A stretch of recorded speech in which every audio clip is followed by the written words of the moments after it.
training on holiday can be difficult, and I'm often inundated with people who are about to go on holidays and they're trying to work out how to juggle their training to make the best of the holiday but also keep their training ticking over. And I think I'd answer this with two things at the start which may feel like cop-outs a little bit. Okay, first off, we're not talking about athletes that are in training hard and are going away for a training holiday. That's different. That takes care of itself.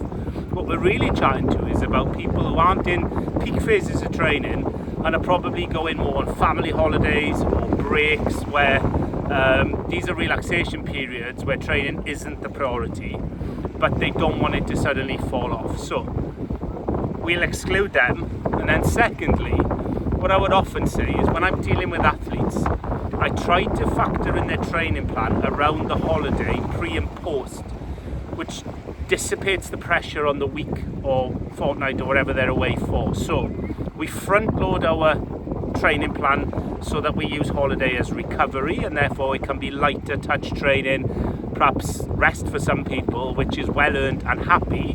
And similarly, we load the back end post holiday so they know that even if they get those itchy frustrations that they're not doing as much as they wanted to, there's a program waiting afterwards that compensates and recompensates for this. So I think a lot of people forget that. A lot of people forget that we can make a holiday an easier time intentionally because everything else is sorted. What a lot of people make a mistake of is that training suffers in the week before and after, or the month before and after, and therefore this is an extra burden, an extra stress.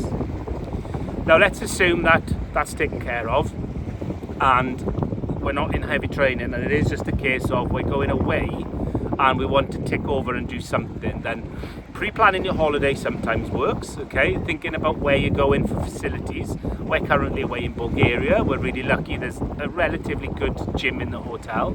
It's got relatively accessible hours that doesn't interfere with the daytime with the kids. And the wife and I do a classic, we alternate. One trains one day, one trains the other day. So we only do day on, day off training. Obviously we splash around in the pool with the kids, and that's something else we'll chat about in a second. But it's an easy opportunity to get 30-45 minutes 3-4 times a week, and it just be enough. Now, mentioning that about the kids, okay? Often what we do, they're older now, they're 12 and 9, so they're very good swimmers themselves, so we can often do some fun races and some fun bits in the pool that we can often end up having quite a physical day, even though it's unstructured training and it's more little snacks of exercise and activity through the day. But cumulatively, coupled with some long walks around the local town, we spent a couple of days in an aqua park, and then these pool sessions, they're not what I would traditionally class as training, but I'm active and I'm doing something all day. Finally, I think then, as far as training goes, I think it's just working out what's accessible. So if you can't find a hotel, the last couple of family holidays we've done, gym wasn't accessible or there wasn't a gym, so it's been runs, resisted band work, body weight sessions. It's thinking about what you can fit into your time in your hotel room, on the balcony with minimal kit or whatever you can do, and then trying to make it punchy and short and sharp. Now we have to walk a tightrope of new unaccustomed training that suddenly puts a spike on injury risk or fatigue when we come home because we're not used to it.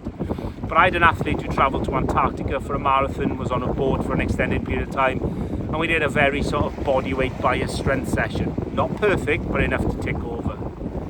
And then I think my last point, which is often, and there's plenty of other points, but I'm conscious that I don't want this to be a 10-minute monologue. If you've got questions that are pertinent to this topic and I've not mentioned them, comment below or drop me a message. Happy to share my thoughts.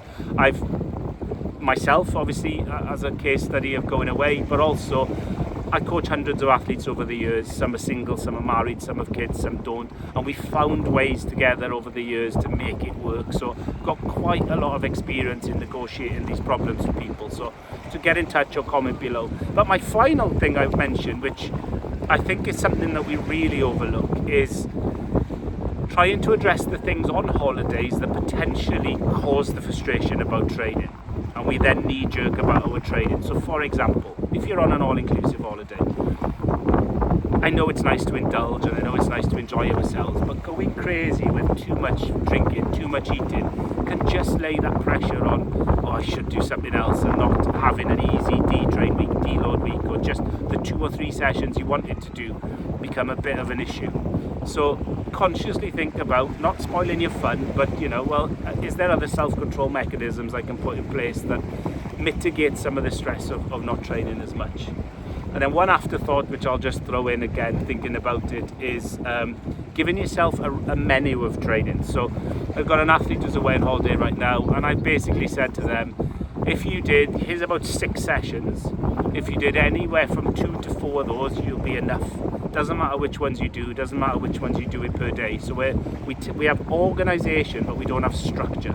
So we don't say on Monday you have to do this, or Tuesday you have to do that, because life gets in the way and we might want to change those plans. That's at the best of times, but on holiday even more so. So what we sometimes then say is, look, pick one of these every couple of days. If you do all 6, great. If you do 2, it's fine. Because ultimately that menu, that recipe sort of selection, doesn't affect what we've planned before or what we plan after. So whether you do none or all of it, it doesn't change the master plan afterwards. So some tips, some thoughts and some tips around training while holidays. That's the situation I'm in right now, just ticking over with some runs. My personal circumstance this week is, as I say, the wife and I dovetail alternate days. So I'll have a run, or I'll go to the gym, or I'll do something very unplanned, just 30-40 minutes on those days. And on the other days, I exercise snack with, let's do a couple of races with the boys in the pool. Let's do something else. If the boys are chilling out, having something to eat by the pool, maybe I'll do a couple of lengths. But nothing planned, nothing structured, and it's just top-ups to keep me more motivated and mobile. But I do then also try and consciously watch how much I'm eating, how much I'm drinking, because I don't want to feel like I want to do more. Hope you all had a wonderful holiday. If you've been away, if you're going away, hopefully these can help. And as mentioned earlier, comment below if you want any specific advice or help.